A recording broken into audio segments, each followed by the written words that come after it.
Welcome back to the second episode of the 2-3 Zone podcast. I am your co-host Josh, and with me again is my pal Cameron. How's it going, everybody? Last time we talked a little bit about the Western Conference and a few things that might have been going on with a few teams, but I think that one team we didn't spend enough time with was the Oklahoma City Thunder, a team that should have been considered a super team with the new assets of Carmelo Anthony and Paul George, and with Russell Westbrook, Steven Adams, and Roberson, but have not been living up to the extreme expectations we might have set for them. Cameron, what are your thoughts on this big three that hasn't been really working out? Well, I think they do need to give it time to work out. I mean, Russell Westbrook lost, 2 years ago, lost the top two, maybe top three player in the league in Kevin Durant. And the Thunder, I give credit to the Thunder GM, Sam Presti, for acquiring assets like Paul George and like Carmelo Anthony for what he gave away. But I think Thunder fans should be patient about their new big three. Westbrook isn't necessarily, I'll give you this, Westbrook isn't necessarily the easiest player to play with, but I think that they can have a future. I mean, the Thunder before, the 2012 Thunder made the finals. Westbrook was injured the year after that in the playoffs, and then KD was injured the year after that in the playoffs. And then in 2015, 2016, they were really good teams. So I think that if you just give it time and let Paul George kind of find his groove and how to work with Westbrook, then OKC could be set up for a bright future. What about you? I want to go back to Russell Westbrook for a minute because, it seems like these are off years for Carmelo Anthony and Paul George. And for Carmelo Anthony, you can argue that Father Time is finally catching up to him.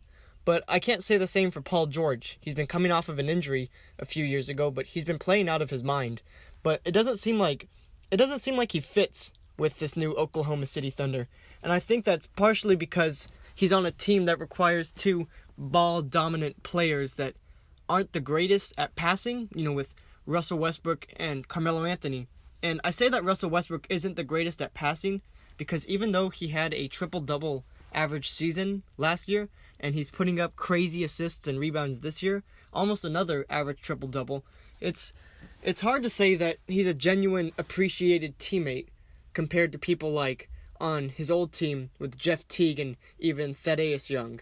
I don't feel like Russell Westbrook is a legitimate threat anymore like he used to be. I think Russell Westbrook, I can go so far as to say that he's stat padding, which I can go further into that by saying that because he's stat padding and that the league is finally recognizing that a lot of these aren't legitimate triple doubles, that's probably why Russell Westbrook isn't considered an MVP for this year. What are your thoughts on that? Well, I think I'd have to disagree with you by saying Russell Westbrook isn't a good teammate. I think that if you consider what a good teammate is, you have to consider his on-court and off-court actions. And on the court, yes, he is a very ball-dominant point guard. That's because he needs the ball in his hands in order to produce not only for himself, but for his teammates as well. I mean, if you average a triple-double, that does mean that you have 10 assists.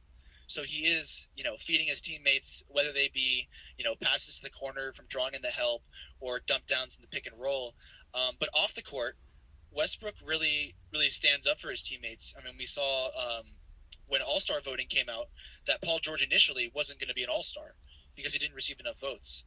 And Russell Westbrook totally stuck up for him and said, that's ridiculous. Paul George should definitely be an All-Star. He went even further by saying, there are guys in this league who might get an all-star vote just because, they talk about it too much or they complain. So I think taking that on and off the court actions, that Russell Westbrook is a good teammate, but I won't doubt that he is a very ball-dominant point guard. But I think it's because for him to be the most productive, he does need the ball in his hands. Well, I think that ball dominance that he has can be a bit of a turnoff for other players, and I think that might have been one of the reasons why Kevin Durant left Oklahoma City a few years ago. I mean, I agree that it's more and more different reasons why he might have left, but I think a good reason would be because of Russell Westbrook, and Kevin Durant plays very similarly to Paul George, and I'm wondering that if this continues and if the Thunder underperform in the playoffs, say if they get knocked out in the first or second round, or heck, if they don't even make the playoffs, if Paul George would be hesitant on whether or not he should leave to somewhere like Los Angeles or be patient with Oklahoma City. Are you asking me what I think about that? Yeah, do you think that... Well, let me ask you like this. If Paul George and the Thunder lose in the playoffs this year, or if they don't make it, is he more likely to leave to Los Angeles than remain with Westbrook and Carmelo? I'd imagine so. The likelihood of that happening right now is, I'd say, about a 60-40 toss-up. 60 him leaving, 40 him staying. Might be higher. Like you said, if they lose in the first round, who would they play right now? They play the Wolves right now, which would be, I guess, be a tough matchup for them because the Wolves are a solid team. But I think that, like I was saying earlier, if he were to just give it time, I think it could work out because Russell Westbrook had so many successful years with Kevin Durant as opposed to years where, they didn't miss the playoffs when they were both active. They're high seeding. Again, 2012 finals, but that was with James Harden. So I'd say if Paul George just tries to adjust, I think Kevin Durant had to adjust somewhat to the play of Russell Westbrook. But I think if he does what KD sort of did, as opposed to, just saying, just calling it quits because he doesn't like where he is, then they'll find more success down the road. Okay, but I think the Thunder are really banking on Paul George's loyalty, which I don't know how wise that would be, because I think, it said a lot that they didn't trade him at the end of the deadline, even though it might have looked like he was a little uncomfortable at times on the court with how many shots, a washed up Carmelo Anthony and a prime Russell Westbrook were throwing up. It almost felt like he was a background character, and I think that, I feel like Paul George is going to leave. I don't know if I don't take him as the patient type. I think he's really looking for a ring, and that's why he's so... maybe that's why he'll give Oklahoma City another chance, to try and pursue a ring, to really legitimize his case if he ever wants to be considered for a Hall of Fame ballot. But if he doesn't stay, and he goes to Los Angeles, sure, he's probably going to put up more points with them, and he might even meet up with LeBron James if you were listening to our previous episode. But if he goes to Los Angeles, yes, he might have more points and maybe even rebounds, but I'm not sure if he'll be as happy. What do you think of that? Oh, did you say Carmelo won't be a Hall of Famer if he doesn't get a ring? I'm sorry, I just kind of... Do I think Carmelo will be a Hall of Famer if he does not get a ring? Yeah. No.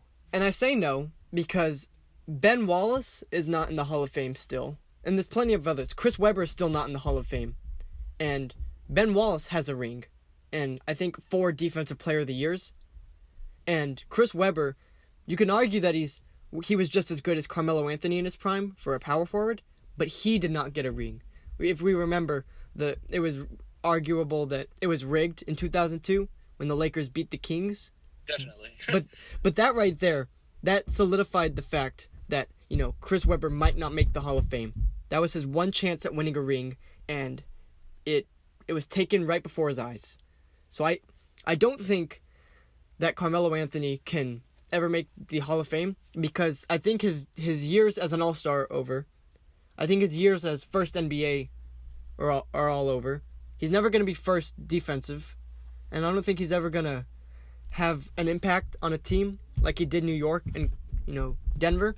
But even then, with Denver and New York, I like watching Carmelo Anthony play, but it really says something when his teammates have come out and called him a cancer, and when Carmelo Anthony himself has said that he cares more about getting his 25 points in New York than he does the Knicks actually winning. Okay. So would you say, he's top 20 scoring all time, I believe, either top 20 or top 25. Mm-hmm. He, then that comes with maybe field goals made, I'm not really sure.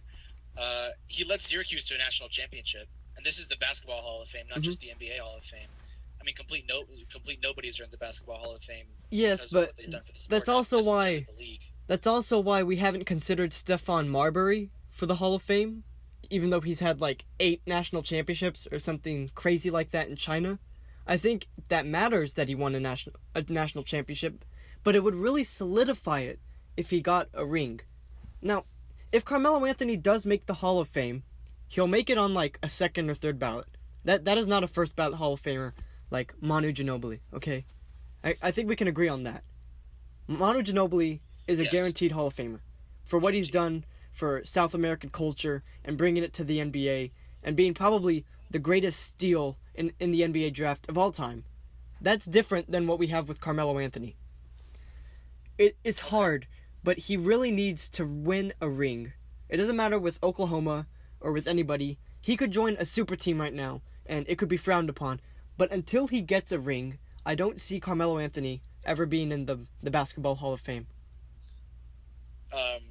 Going off of that, and more specifically going back to Oklahoma City, I think that if Carmelo stays with Oklahoma City, I mean, obviously he isn't necessarily the best player on the team. I don't even think that he'll be a best player on a team unless he joins some bum team, like the Magic or the Hawks or the Grizzlies. I mean, there's so many bum teams today.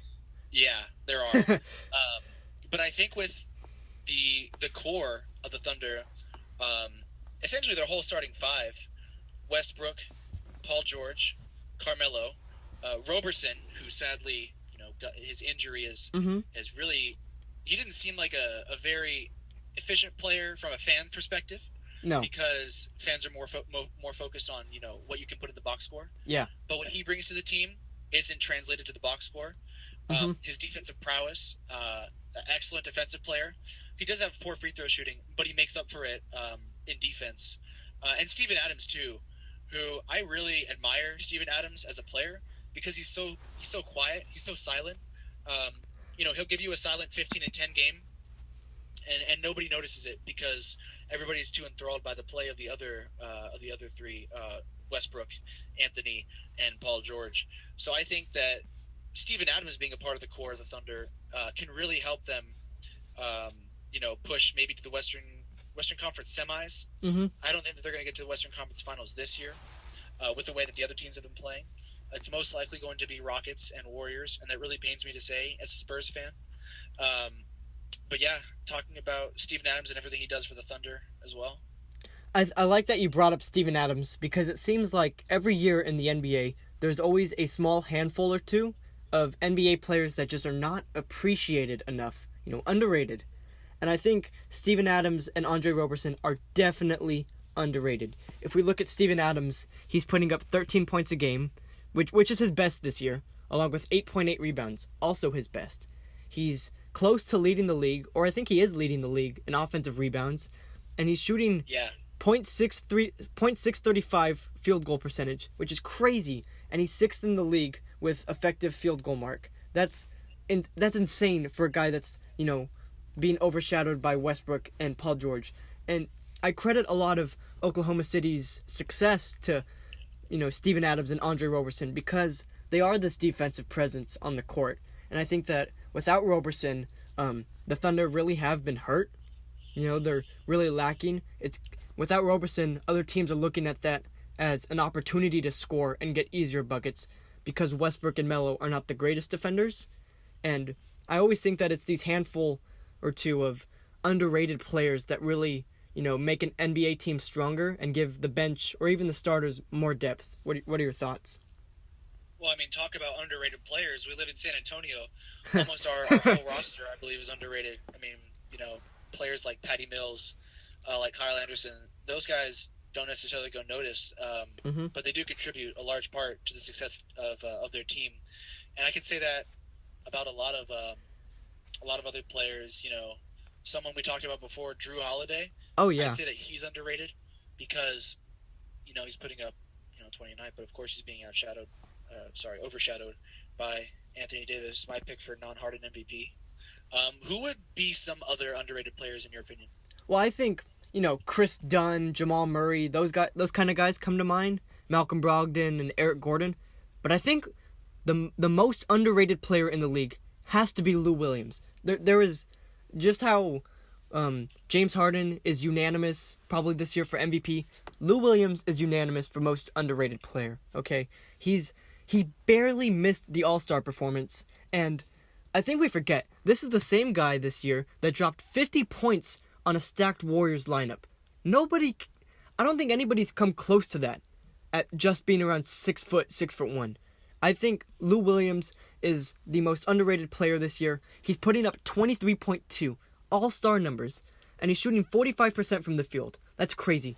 Along with that, if you add in the fact that he's shooting .412 3-point mark, that's better than like Steph Curry even. I mean, maybe not this year, but that's better than most players. And the fact that he wasn't an All-Star, I think solidifies him as the most underrated player. Well, I'd have to disagree because I think he was considered highly for All-Star, he was in All-Star consideration. But the fact that his team wasn't winning enough and the fact that he's a sixth man. That's true. Would have to contribute to him not being an All-Star. I'd say the most underrated player in the NBA right now is Gary Harris. Gary Harris from the Nuggets, right? Gary Harris in Denver. He isn't the most explosive. His style isn't very captivating, but he's definitely efficient. Averaging around 18 points a game this year, his career high. 3 assists. And I think the core that they have right now in Denver with Jamal Murray, Jokic, and Gary Harris is a really good young core.